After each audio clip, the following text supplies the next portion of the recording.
नमस्कार दोस्तों मैं आपके लिए एक और सुंदर सी शिक्षण योजना लेकर आ गया हूं और यह शिक्षण योजना है संस्कृत की शिक्षण योजनाएं कक्षा 4।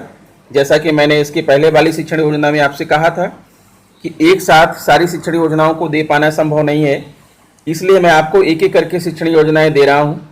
तो ये शिक्षण योजना है संस्कृत की कक्षा 4 की है और पाठ का नाम है बाल गीतम। अगर आपको मेरा वीडियो अच्छा लगे तो प्लीज़ चैनल को सब्सक्राइब जरूर कर लीजिएगा। तो आइए हम आपको दिखाते हैं, बिना देर किए हुए अपनी शिक्षण योजना को प्रारंभ करते हैं। देखिए दोस्तों, जैसा कि आप देख पा रहे हैं, शिक्षण योजना दिनांक छोड़ रखा है कक्षा 4, विषय संस्कृत और समयावधि है 35 से 40 मिनट। इस शिक्षण योजना में जो लर्निंग आउटकम है, अपेक्षित दक्षताएं हैं, वो है कि बच्चे पशु पक्षियों को पहचानते हैं एवं उनके हिंदी व अंग्रेजी नामों से परिचित हैं। बच्चे उनकी आवाज़ों को भी पहचानते हैं। अब क्वेश्चन ये है मित्रों, ये बच्चों को जो है पशु पक्षियों के हिंदी और अंग्रेजी नामों से परिचित कराना है, साथ में उन्हें संस्कृत के नामों से भी जो है परिचित कराना है। प्रकरण है बाल गीतम। कक्षा 4 में बाल गीतम पाठ आप पढ़ेंगे, देखेंगे, उसी के लिए मैंने ये शिक्षण योजना तैयार किया है। सीखने सिखाने की सामग्री तीसरा है, अगला नंबर, स्वनिर्मित फ्लैश कार्ड एवं पक्षियों के चित्र। यानी आप कुछ फ्लैश कार्ड बना सकते हैं जिस पर तरह तरह के अलग अलग प्रकार के पक्षी हों, उनके नाम वहाँ पर हिंदी में, संस्कृत में और अंग्रेजी में लिखे हों, या कुछ पशुओं के चित्र भी आप साथ में रख सकते हैं। ठीक है।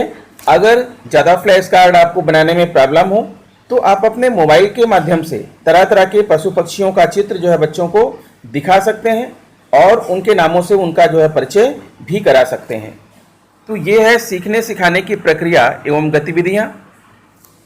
आप कैसे जो है अपनी शिक्षण योजना को संपादित करेंगे, इसके चरण, समयावधि और आकलन के तरीके। ठीक है। पहला है शिक्षण के प्रारंभ में। तो यहाँ क्या करना है, बच्चों से उनकी परिवेश में देखे जाने वाले कुछ पशु पक्षियों के नाम हिंदी में पूछेंगे, फिर उनके नाम अंग्रेजी में पूछेंगे। जैसे तोते को अंग्रेजी में क्या कहते हैं, कौवे को अंग्रेजी में क्या कहते हैं, आदि।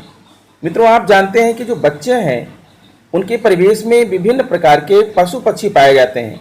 आप लोग तो ज़्यादातर शहरों में रहते हैं, आपके यहाँ तो पक्षी ज़्यादा नहीं पाए जाते, देखने को कम मिलते हैं, लेकिन ग्रामीण इलाकों में पक्षी बहुत रहते हैं। तरह तरह के जो है पक्षी होते हैं, तरह तरह के पशु होते हैं। तो प्रायः बच्चे जो है उनसे परिचित भी होते हैं, यहाँ तक कि उनकी आवाज़ों से भी परिचित होते हैं। और आपने अपने विद्यालयों में देखा होगा बहुत सारे बच्चों को तरह तरह की आवाज़ें निकालते हुए, जैसे मुर्गी की आवाज़, बकरी की आवाज़, कोयल की आवाज़, कौवे की आवाज़। यानी बच्चे बहुत ही कलाकार होते हैं और तरह तरह की आवाज़ें निकालते हैं। इसके लिए समयावधि है 5 मिनट और आकलन के तरीके है प्रतिक्रिया एवं सहभागिता देखकर। तो ये आपका शुरुआत का चरण था जो पूर्व ज्ञान पर और बच्चों की समझ पर आधारित होता है।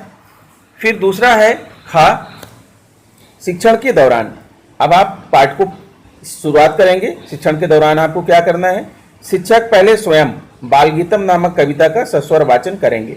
मित्रों, वाचन ऐसा होना चाहिए कि बच्चों को सुनने में आकर्षण युक्त लगे, ताकि बच्चे भी जो है उत्साहित हों और आपकी राग को, आपके सुर को बच्चे भी सीख सकें।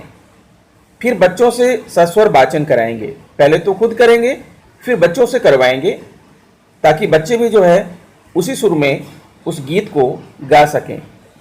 फ्लैश कार्ड में बने पशु पक्षियों के चित्र एक एक करके दिखाकर उनके संस्कृत नामों से बच्चों को परिचित कराएंगे। जैसे कपोता, कपोता मीन्स कबूतर, काका मीन्स कौवा, सुका मीन्स तोता आदि। यानी ऐसे ही पशु पक्षियों के नाम और उनके हिंदी में नाम और उनके संस्कृत नाम बच्चों को परिचय कराएंगे। इसके साथ ही बच्चों के परिवेश में पाए जाने वाले कुछ पक्षियों की आवाज़ों को बोलकर बच्चों से पहचानने के लिए कहेंगे।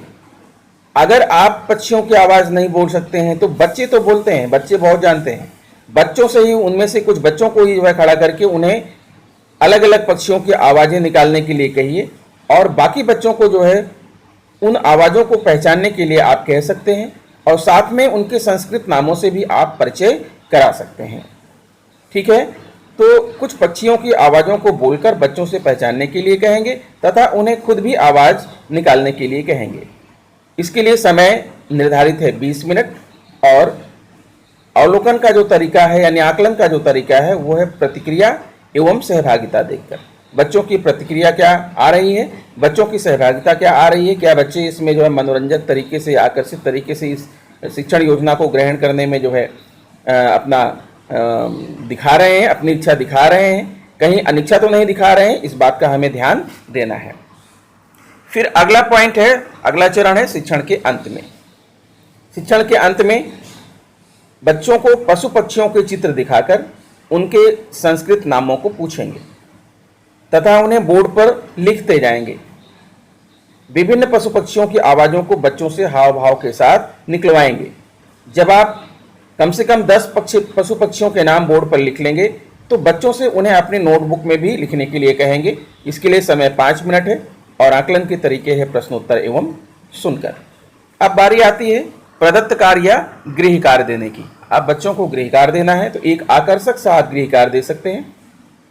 जैसा कि आप देख पा रहे हैं, नीचे दी हुई वर्ग पहेली में 12 पशु पक्षियों के नाम संस्कृत में छिपे हैं। उन्हें ढूंढकर लिखिए तथा वर्ग पहेली में घेरा कीजिए। अब ये वर्ग पहेली में आप देख रहे हैं कि कुल 25 शब्द लिखे हैं और 25 अक्षर लिखे हुए हैं और इनसे जो है 12 पशु पक्षियों के नाम बन सकते हैं। बच्चे इसमें खोजेंगे, ढूंढेंगे और जो है पशु पक्षियों के नाम लिखेंगे। जैसे उदाहरण के तौर पर आप यहाँ पर चटका कह सकते हैं, मंडूक है, कुकुरा है, ठीक है, सस्का है, कोकिला है। ऐसे ही जो है बहुत सारे इसमें पशु पक्षी छिपे हुए हैं। बच्चे उनको जो है ढूंढेंगे और ढूंढ करके जो है उनका नाम लिखेंगे। कुकुटा है, सुका है, यानी कुल मिला के 12 पशु पक्षी इसमें छिपे हुए हैं और बच्चे ढूंढ करके अगले दिन उसको करके लाएंगे। और फिर शिक्षक की जो आगामी योजना है, आगामी योजना में आप अगले पाठ के बारे में सोचेंगे या इसी पाठ के आकलन का तरीका अपनाएंगे कि बच्चों जो आपने सिखाया बच्चों ने सिखाया नहीं। तो दोस्तों आशा करता हूँ मेरा यह वीडियो आपको पसंद आया होगा। अगर वीडियो पसंद है तो प्लीज़ सब्सक्राइब माय चैनल। अब मैं आपको अगले वीडियो में लेकर आऊँगा कक्षा 5 की संस्कृत की शिक्षण योजना। तब तक आप जो है इस शिक्षण योजना का अध्ययन करते रहिए और अगर आपको PDF फाइल चाहिए तो वीडियो के डिस्क्रिप्शन में मैं लिंक दे रहा हूँ, आप वहाँ से PDF फाइल डाउनलोड कर सकते हैं और उसे अपने लिए सुरक्षित रख सकते हैं। तो इस वीडियो में इतना ही मित्रों, मिलते हैं आपसे नेक्स्ट वीडियो में। नमस्कार।